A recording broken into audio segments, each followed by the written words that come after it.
Hello बच्चों, welcome to my channel. Math Junction में आपका स्वागत है। मैं आपका एसके सर। आज हम लोग फिर एक नए वीडियो के साथ प्रेजेंट्स हुए हैं और हम लोगों का बीपीएससी पीवाईक्यू की सीरीज़ चल रही है। 3 क्वेश्चन की ये सीरीज़ चल रही है, 3 वीडियो की, और इन 3 क्वेश्चनों को मैं आपको पूरा प्रयास कर रहा हूँ कि अच्छे से समझा सकूँ।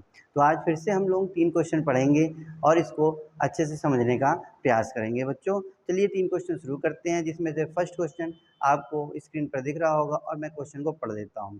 फर्स्ट क्वेश्चन से बच्चों लिखा हुआ है अवलोकनो 2 3 7 9, अवलोकनो 2 3 7 9 1 1 9 1 6 9 का बहुलक बताना है। बच्चों इसका क्या बताना है आपको? बहुलक बताना है कि बहुलक क्या होता है। तो बहुलक देखिए क्या होता है, जब हमें किसी तरह से सीरीज की संख्या दी गई है, यहाँ आप देख रहे हो संख्याएं लाइन से लिखी गई हैं, इनमें जो सबसे ज़्यादा बार रिपीट हुई है संख्या, वही संख्या हमारी क्या होती है? बहुलक होती है। तो क्या देखते हैं हम लोग, यहाँ 2 देखिए सबसे कम आया है, सबसे अधिक बार संख्या कौन सी आई है? यहाँ पर 9 आई है, जो कि 3 बार है। लेकिन यहाँ पे आप देख रहे हो 1 भी कितनी बार है?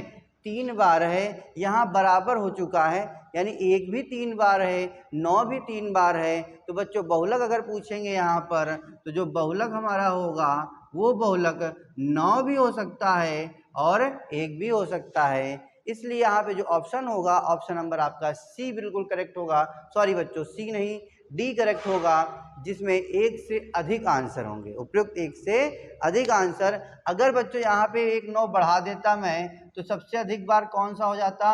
9 4 बार आ जाता, तो बहुलक केवल कितना हो जाता? 9 हो जाता। अगर 9 की जगह पर 1 बढ़ा देता तो 1 4 बार हो जाता, यानी 1 जो है वो 4 बार आया है, सबसे अधिक बार रिपीट हुआ है, तो बहुलक कितना हो जाता?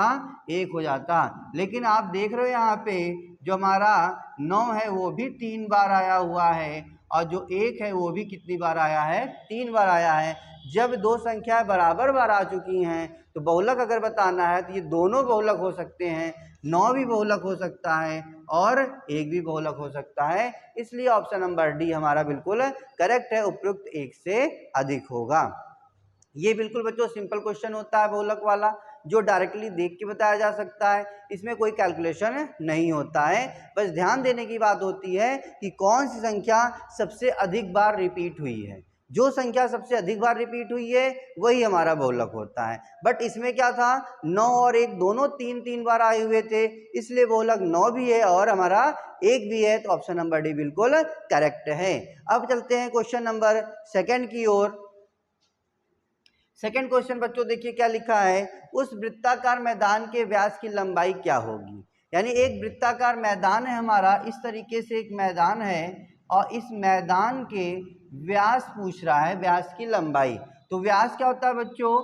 जो ये वृत्त होता है, वृत्त के बीच का एक सेंटर पॉइंट होता है जिसे हम केंद्र कहते हैं, और केंद्र से जो लाइन जाती है उसी को हम क्या कहते हैं? व्यास कहते हैं। ये पूरा यहाँ से लेकर यहाँ तक, ए से लेकर बी तक की जो लंबाई है, ये पूरा क्या है? हमारा व्यास है। बीच में जो बिंदु है बीच का, वो हमारा ओ यानी केंद्र बिंदु है। ओ से लेकर बी तक ये होता है त्रिज्या आर, ओ से ए तक ये भी होता है त्रिज्या आर। दो त्रिज्याएं मिलकर क्या बनाती हैं? व्यास बनाती हैं। तो व्यास बराबर हमारा हो गया यहाँ पर 2r। यानी अगर r मुझे मिल जाए इस वृत्त का, तो मैं 2 से गुणा कर दूं तो मुझे क्या मिल जाएगा? व्यास मिल जाएगा। अब r कैसे पता करेंगे? ये क्वेश्चन से ही पता चलेगा आपको। क्वेश्चन में लिखा है इस वृत्त का व्यास की लंबाई क्या होगी यदि इसका जो क्षेत्रफल है, इस वृत्त का क्षेत्रफल, ये जो क्षेत्रफल है ये बराबर है आपका बच्चों एक दूसरे वृत्त के क्षेत्रफल से, एक दूसरे वृत्त के क्षेत्रफल से और उसके एक त्रिभुज के क्षेत्रफल के योग के। ये क्वेश्चन कह रहा है कि जो इस वृत्त का मैदान जो था उसका जो क्षेत्रफल होगा वो 8 सेंटीमीटर त्रिज्या वाले, सॉरी 8 मीटर त्रिज्या वाले वृत्त के क्षेत्रफल और एक 36 पाई मीटर स्क्वायर के त्रिभुज के क्षेत्रफल के योग के क्या है? बराबर है।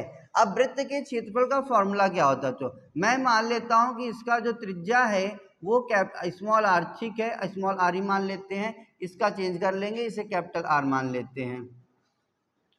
अब जो इस वृत्त का जो क्षेत्रफल है इसको हम लिखेंगे पाई आर स्क्वायर, यानी पाई और त्रिज्या का स्क्वायर, ये होता है वृत्त का क्षेत्रफल। यहाँ पर भी वही फॉर्मूला लगेगा, पाई, मैंने यहाँ त्रिज्या मान लिया है आर, तो यहाँ आर का क्या हो जाएगा स्क्वायर, और इस त्रिभुज का क्षेत्रफल डायरेक्ट दिया है, कितना दिया है 36 पाई दिया हुआ है।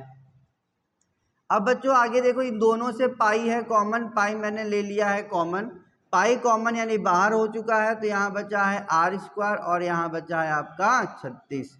इधर क्या था पाई आर स्क्वायर, पाई से पाई क्या हो चुका है कैंसिल हो गया, आर स्क्वायर बराबर यहाँ आर की वैल्यू पुट करेंगे इस वाले क्षेत्रफल की त्रिभुज की, तो आर कितना है यहाँ 8, तो आप क्या लिखोगे 8 का स्क्वायर और प्लस कितना हो जाएगा 36 हो जाएगा। तो आर स्क्वायर बराबर 8 का स्क्वायर करोगे 64 होगा और प्लस कितना हो गया 36 हो गया। 64 और 36 ऐड करोगे तो ये मिलेगा 100। अब 100 क्या लिख सकते हैं, 10 का हम क्या लिख सकते हैं स्क्वायर लिख सकते हैं। अब जब घातें सेम होती हैं, पावर सेम होता है, तो इनके आधार भी क्या होते हैं सेम होते हैं। तो आर बराबर या ऐसे समझ सकते हो, 2 से 2 पावर क्या हो गया कट गया, तो आर बराबर आपको क्या मिल गया 10 बच गया। मैं इससे पहले के प्रीवियस वीडियो में कुछ क्वेश्चन थे ऐसे PYQ जिसमें ये पावर वाले कंडीशन यूज हो रहे थे, तो मैंने आपको बताया था a की पावर x हो और a की पावर y हो, सॉरी b की पावर y x हो, a की पावर x और b की पावर x हो, यानी ये पावर अगर सेम है तो ये a किसके बराबर होगा b के बराबर होगा, ये हमारा फॉर्मूला रूल कहता है। वही मैंने यहाँ यूज किया आपको समझाने के लिए, ऐसे कह लिया मैंने, 2 से 2 कैंसिल हो गया, r बराबर क्या आ गया आपका 2 आ गया। या आप कह सकते हो कि जब पावर सेम है तो इसके बेस भी आपस में सेम होते हैं। तो ये r निकला किसका, इस वृत्त का, जिस मैदान था उस वृत्त का r निकला। मुझे निकालना क्या था, व्यास निकालना था। तो अब आप क्या करोगे, इस 2 में इस r यानी 10 का गुणा कर दोगे तो 10 दूनी कितना हो जाएगा 20 मीटर हो जाएगा। तो इसका जो व्यास आ गया वो कितने मीटर आ गया 20 मीटर आ गया, जो वृत्ताकार मैदान था। ऑप्शन नंबर बी बिल्कुल करेक्ट ऑप्शन है, जहां आपको लिखा हुआ है कितना है वो 20 मीटर है। क्लियर बच्चों?